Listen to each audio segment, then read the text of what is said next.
Bien, habíamos definido lo que es una variable aleatoria. Como ustedes recordarán, dijimos que si teníamos omega fp, un espacio de probabilidad,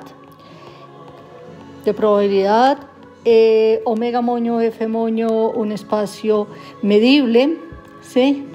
Entonces, x de omega en omega moño va a ser una f variable aleatoria si y solamente si x es f moño medible. Fíjense que en el espacio de partida está definida una medida de probabilidad, en tanto que en el espacio de llegada no. Vamos entonces a transportar la medida que tenemos sobre el espacio de partida al espacio de llegada de la siguiente manera. Peso x de b lo vamos a definir como la probabilidad de que x esté en b. ¿Y esto para quién? Para b en f moño. Ustedes recordarán que esto que tenemos escrito acá no es otra cosa que una abreviación de lo siguiente: la probabilidad del conjunto de todos los omega en omega, tales que x de omega pertenece a b, o lo que es lo mismo, esto es p de la imagen recíproca por x del conjunto B. Esta aplicación que nosotros acabamos de definir es lo que se llama la distribución de la variable, y se vio en la sesión anterior que esa distribución resulta ser una medida de probabilidad sobre el espacio de llegada. Bueno, volvamos otra vez sobre el concepto de variable aleatoria. Nosotros teníamos una aplicación de omega en omega moño, que es una f moño variable aleatoria. Cuando el espacio de llegada son los reales junto con la sigma álgebra de Borel, entonces a esa x se le llama variable aleatoria real, ¿sí? Variable aleatoria real.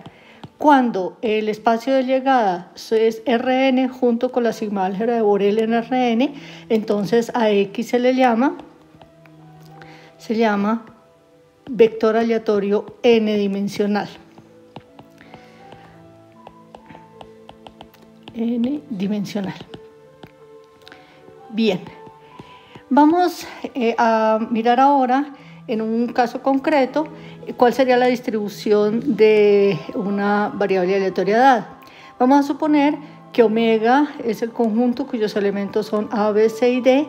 F es la sigma álgebra cuyos elementos son vacío, conjunto cuyo único elemento es A, conjunto cuyos elementos son B, C y D, y el omega. Y la medida de probabilidad la vamos a tomar como la concentrada en el punto B. Entonces, esa es la medida de probabilidad que vamos a considerar. Vamos a considerar la siguiente aplicación. X va a ir de omega en los reales y vamos a tomar entonces A, B, C, D. A vamos a suponer que se va en -1, que B, C y D todos tienen como imagen A1. En primer lugar, vamos a ver si esto efectivamente es una variable aleatoria real o no lo es.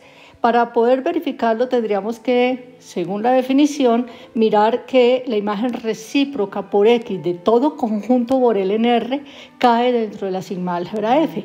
Esta tarea sería prácticamente imposible de realizar si no tuviésemos un resultado que demostramos en una de las sesiones anteriores, y es cuando la sigma álgebra sobre el espacio de llegada está generada por una cierta colección, entonces basta con mirar solamente sobre los elementos de esa colección. En el caso del conjunto de los reales, nos basta con mirar que la imagen recíproca por x, ¿sí?, de todos los intervalos de la forma menos infinito x cae dentro de la sigma álgebra F, y eso ya es muchísimo más sencillo. Supongamos, por ejemplo, aquí tenemos la variable aleatoria x, está tomando los valores -2 y 1.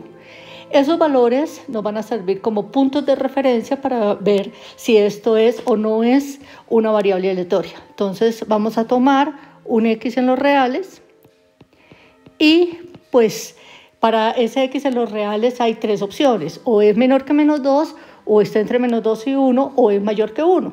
Entonces, primera situación, si el x es menor que menos 2, entonces aquí tendríamos que la imagen recíproca por x del intervalo menos infinito x, pues sería todos aquellos puntos en el omega que tienen una imagen menor que menos 2, pero no hay ninguno, o sea que esto es vacío. Y evidentemente vacío pertenece a la sigma álgebra F. La imagen recíproca por x, ¿sí? De el intervalo menos infinito x, cuando x está entre menos 2 y 1, vamos a ver qué es. Entonces, si x está entre menos 2 y 1, entonces estamos buscando todos aquellos omega en omega cuya imagen es menor o igual que x, pero el x lo estamos tomando entre menos 2 y 1. Entonces, ¿quiénes son? Todos los que tengan como imagen a menos 2. Y el único que tiene como imagen a menos 2 es el elemento A. Entonces, aquí tenemos que la imagen recíproca por x del intervalo menos infinito x en ese caso es el conjunto cuyo único elemento es A y ese elemento pertenece a la sigma álgebra F. Por último, si el x es mayor o igual que 1, si ahora vamos a considerar el x por acá, entonces en ese caso estamos preguntándonos por la imagen recíproca por x del intervalo menos infinito x, o sea, todos aquellos omega en omega cuya imagen es menor o igual que x, pero el x estamos suponiendo que es mayor que 1. En ese caso, entonces, ¿qué vamos a tener nosotros? Tenemos que la imagen recíproca por x del intervalo menos infinito x, pues va a ser el omega total, y el omega pertenece a f. Es decir, acabamos de verificar que efectivamente esta aplicación es una variable x, es una variable aleatoria real. Ahora vamos a mirar cuál sería la distribución de esa variable aleatoria x. Para eso, entonces, nosotros tendríamos que mirar quién es P sub x de b para cada b en la sigma álgebra en la sigma álgebra correspondiente. Entonces, aquí tendríamos P sub x, ¿no es cierto?, del intervalo P sub x, perdón, de b para cada b los conjunto por él.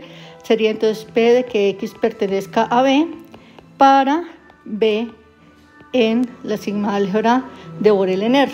Obviamente, pues este trabajo también sería bastante dispendioso de realizar, si no fuera porque tenemos un resultado interesante que nos permite afirmar que la distribución de una variable aleatoria real queda completamente determinada por su función de distribución.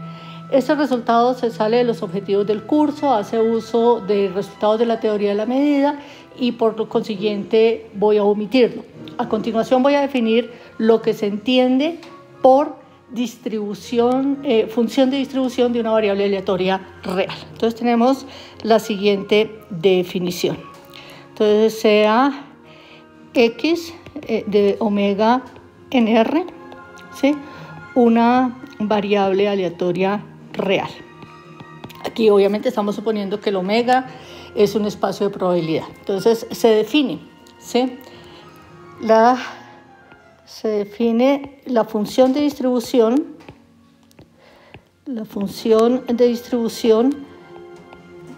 de la variable aleatoria x, la variable aleatoria x, como sigue. Va a resultar ser una función de variable y valor real definida como, entonces, f sub x de x va a estar definida como p sub x del intervalo menos infinito x para x en los reales. Es decir, ¿qué es lo que estamos diciendo nosotros? F sub x de x está definido como la probabilidad de que x sea menor o igual que x y con x en los reales. Cuando es claro el contexto que se trata de la función de distribución de una variable aleatoria x, podemos omitir el subíndice x, de lo contrario lo dejamos expresado. Entonces, Por ejemplo, veamos a ver en el ejemplo anterior cuál sería la función de distribución de esa variable aleatoria x. Entonces, tendríamos que mirar quién es f sub x de x para cada x en los reales. Como está definido aquí, entonces nosotros tendríamos que la primera sería la probabilidad de que x sea menor o igual que x cuando x es menor que menos 2 y eso nos daría 0. Entonces daría en el ejemplo anterior, ¿sí? Entonces tendríamos lo siguiente. La función de distribución de esa variable estaría dada por, si x es menor que menos 2, pues me da la probabilidad de 0 que es 0, ¿sí? Ahora, si x está entre menos 2 y 1, la imagen recíproca por x de esa aplicación es el conjunto cuyo único elemento es a, pero el conjunto cuyo único elemento es a tiene como medida de probabilidad 0, o sea que podemos decir acá que esto va también a valer 0, si el x está entre menos 2 y 1, ¿sí? Y 1. Y en el caso de que el x sea mayor o igual que 1, pues entonces la imagen recíproca por x de esa aplicación es el omega y esto nos daría entonces que la medida sería 1. Es decir, en otras palabras, esto nos da 0 si x es menor que 1 y 1 si x es mayor o igual que 1.